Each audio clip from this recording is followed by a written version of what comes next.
Welcome to the Foundations of Learning podcast. I hope to inspire you to actively participate in your child's learning journey, fostering a love for knowledge and nurturing the skills necessary for success in a rapidly changing world. Welcome back to the Foundations of Learning podcast. I'm your host, Shaylee Flint. Today, we are going to state the obvious. Every word in the English language needs a vowel. Every time I say that, I feel like it's pretty obvious. Like people are like, duh. Yeah, every word in the English language needs a vowel. Now, if you're like me and you're pretty oblivious, before I started teaching children how to read and write, I had never really thought about it. Like I'd never thought about like breaking words into syllables. I'd never thought like, oh yeah, you're right. Every word does have a vowel. And wow, okay. Like we actually have a pattern to our language because when we become fluent readers, we really do take some of our knowledge for granted because when you become a fluent reader, words turn into sight words. That means that it is in the visual processing part of your brain and you don't really have to think about it much unless you come across a word that you don't know, right? If you come across a word that you don't know, then you have to use strategies to try to figure out what the heck that word says. It's not very common that as a fluent reader, that's going to happen to you. I read somewhere that as an adult, you have like 60 to 80,000 words in your visual processing part of your brain, right? That's a lot of freaking words. And so I had never thought about that. And it's so important that when you are going to teach your child to read or to write, that we take 100 steps back and think about the things that you need to explicitly tell a child because everything to them is completely new. And fun fact, your brain is not wired to learn it to read and write in the way that we read and write today. Okay, our brain is not wired for it. It is something that is actually, generally speaking, pretty new to humankind is the way that we read and write. And so we are literally rewiring their brain. And so you have to kind of take a step back and not assume, because you know the saying of assume. You have to really take a step back and think, what does my child not know? And what do I need to explicitly teach them? So one of those things is that every word in the English language needs a vowel. As a first grade teacher, the first thing that I would do before we did anything in phonics is we would say the saying, every word in the English language needs a vowel or a vowel sound. And the reason that we said vowel or vowel sound is because we do have those pesky letters that will change the vowel sound. For example, in our controlled vowel, it doesn't say a long sound or a short sound that kids are usually learning in the very beginning. It says or it says or it says or, right? It says a new sound that doesn't sound like a vowel. And so when they are writing words like burn, you will see when they're using inventive spelling that they will write BRN. They are not putting a vowel there. But if we can get them to understand or to remember that every single word in our English language needs a vowel or a vowel sound, when they see BRN and you ask them, does our word have a vowel? They're going to say, it doesn't, right? And so if they haven't learned our controlled vowels, then BRN is going to be a completely appropriate way for them to spell the word burn. However, if they have learned that UR can say or ER can say or IR can say they should have I, E, or U accompanying that R, right? So it's super important for you to know, like, what has my child learned and what is going to be appropriate for them, because they do go through a stage of inventive spelling where they will just use the alphabet that they've learned to write, which is completely appropriate if they haven't learned the patterns. Today, I'm going to talk about what vowels are, the sounds they make, how to teach the sounds, and how to teach your child to read with them. So vowels, like I had said, are the most important piece. Without them, our words don't make sense. So the vowels are A, E, I, O, U, and Y. I know that in school you probably learned that the vowels are A, E, I, O, U, and sometimes Y. That is a huge lie because Y is actually used as a vowel majority of the time in our language. And we are going to get to that. So when I'm teaching beginning readers in the beginning, I tell them, we have the vowels A, E, I, O, U, and Y. Y can be used as a consonant, but only at the beginning of a word. And I don't go into more detail than that until we start reading words with Y, because I want them to really get stuck that it's A, E, I, O, U. And then we kind of, as we advance, I'm like, remember, I talked about how Y can act as a vowel. This is when it acts as a vowel, right? So I do make sure in those beginning readers that I am very explicit on the A, E, I, O, U, because that's what they're going to see in their words in the beginning until we become more complex. But I do get it in their head that, hey, Y will show up as a vowel, so don't forget about him. You're probably wondering, well, like, when the heck is Y a vowel? When is it a consonant? The only time that Y is actually acting as a vowel or as a consonant and saying Y is at the very beginning of a word, like in yellow. There are not very many words that begin with Y, but there are a ton of words that are going to end in Y. So if Y is going to act as a vowel, if it is at the end of a one-syllable word, for example, like the word bye, not B-Y-E, like goodbye, but I am by that person, right? Or sky. Those are going to be examples of a one-syllable word where Y is a vowel and it's saying I. Now, the other time that Y will act as a vowel is when it's at the end of a multisyllabic word. So like the word happy, right? It has a vowel and then the Y, and the Y at the end is going to say E. So as you can see, Y is going to act as a vowel more often than it's going to act as a consonant. However, I still just teach in the beginning, right? I'll teach that Y says Y, and we don't really talk much more about it until we get past reading CVC words and blends and diagraphs with short vowels. And then as we go into long vowels, I will talk about Y and it's how, it can say I and it can say E. So what makes vowels different than consonants? There are many variations to vowel sounds, but when we pronounce the vowel sounds, the sound is not blocked by your throat, your tongue, or your mouth. So I want to do something with you right now. If you're driving in your car, go ahead and say the sounds, or whatever you're doing right now. I want you to stop and I want you to say these sounds so you can feel what it feels like when we actually say our vowel sounds, which, like I said, it's not blocked by the throat, the tongue, or the mouth, which consonants, generally speaking, will be blocked off by either your throat, your tongue, or your mouth. So I want you to think, what is your tongue? What are your teeth? What are your lips doing? What's your nasal passage doing when you are saying these sounds? I want you to say the short sounds first. So we're going to say ah. Say ah. Ah. Your tongue is not blocking anything. Your throat is not being blocked by your tongue. Your mouth is open, so your teeth are not blocking, right? Nothing is being blocked when you say that sound. Eh. Eh. Again, nothing is being blocked. Eh. Eh. Ah. Ah. So our vowel sounds are very special in the fact they are not being blocked. Even when you go to their long sounds, which is going to be their name, nothing will be blocked. A, E, I, O, U. Everything is fully open, right? Now let's try saying some consonant sounds, and I want you to think, what is your throat doing? What is your tongue doing? What is your mouth doing? Say the B sound. B.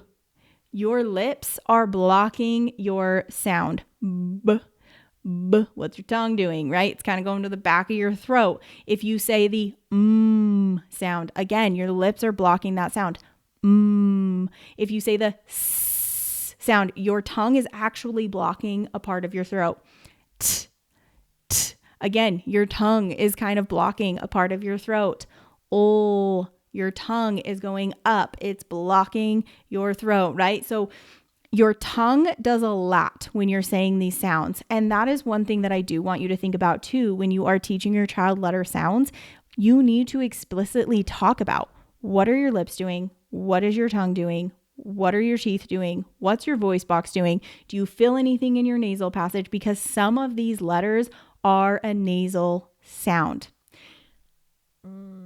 So, for example, if you were to try to say the sound, I want you to plug your nose.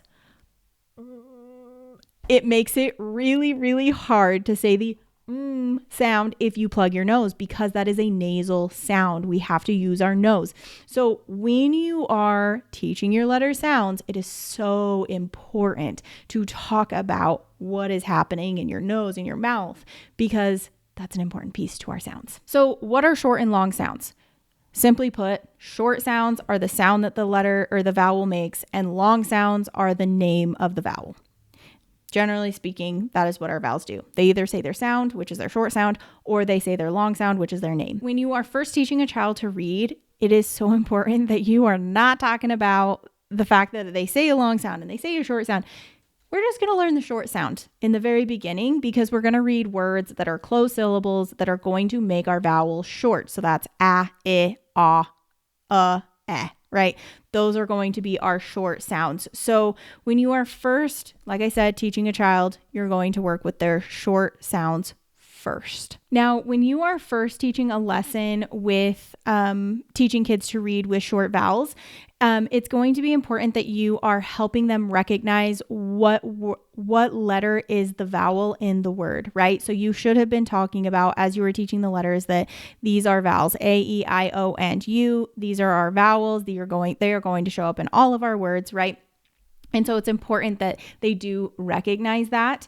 And so when I am teaching a child to read, we will first recognize our vowel. We'll talk about our vowel sound. And then I do talk about how our vowel is going to be short when it is closed in by one or more consonants, and that the word that's after that vowel is a consonant, right? And that consonant has a superpower, and he is going to protect the vowel from saying its name. Now, obviously, once we add E at the end of a word, it can make the vowel say its name, but we're not worried about that right now. So I am talking about the fact that, hey, this is going to say a short sound because it's closed in by this consonant. And it's important that they understand that, because when you get to multisyllabic words and you're trying to read these multisyllabic words, you need to understand, is it an open syllable or a closed syllable? Because that is going to change the vowel sound. And so getting that foundation of them recognizing that this is a closed syllable will help them later on. And so that is an important piece that I do talk about when I'm teaching a child to read. However, when we are reading these words, like these 2-letter words like at, or 3-letter words like cat, or words like dash or splash, right? Recognizing that digraph or the blends at the end of a word, like in jump, those are closing in the vowel, and that vowel is going to be short, and always making them find the vowel. I always make them find the vowel first. Where's your vowel? Oh, it's right there. What's your vowel? It's a U. What is U going to say? How do you know it's going to say that? Because the consonants are closing in the vowel. Okay, let's sound out our word. Jump, right? So really getting them to recognize that every word has a vowel. What is your vowel, and what is it going to say? It's going to help them once you get to more complex words. So once you get to more complex words, you have a very big variation of vowel sounds. Or not vowel sounds, but the way that you spell the vowel sounds. So for example, if I was to go over, and these are very, like, I'm giving you the very, very minimum of our vowels. But if they're really good at reading words with short vowels, then you can start incorporating long vowels, and they can start to learn those things. So for example, if I have the vowel sound A, it can be represented as just an A, like in an open syllable, and I'll explain some examples. So like mason, right? Mason. That first syllable is an open syllable. May, it's going to say A because it's open. You also have a consonant E. This is going to be your silent E. So for an example, ape, right? That E is jumping over and making A say A. You have AI, like in the word rain. AI is going to say A. You have a Y, like in the word play, right? So those are some very basic patterns that they're going to see in words where the vowel will say A, but we represent them with different spellings. Now for E, it's kind of similar. You have E on its own. So like the word be, I will be right back, be, right? That E is open. There's no consonant closing it in, so it will be considered a open syllable. You also have E consonant E, which again is that silent E. So like the word Pete. You have EE, like in the word see, like I see you, right? And then it will say say E. You also have EA that will say E, like in the word leaf. And then you have Y at the end of a multisyllabic word that will say E, like in the word happy. Now for I, some variations for spelling. Again, you have that I where it's like the word high, right? That is going to be an open syllable where that I will say I. You also have I consonant E, again, silent E, like in the word pike, right? That E jumps over and makes I say I. Or you have IE, like in the word pie. IE will say I. You also have IGH, like in the word light.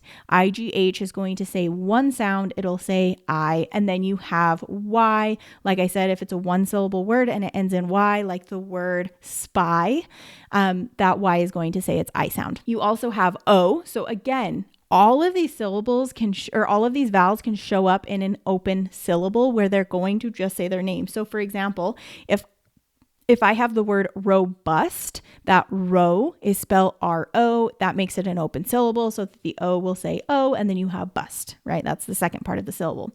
And then you have O consonant E. So again, E's jumping over, making O say O, like in the word rope.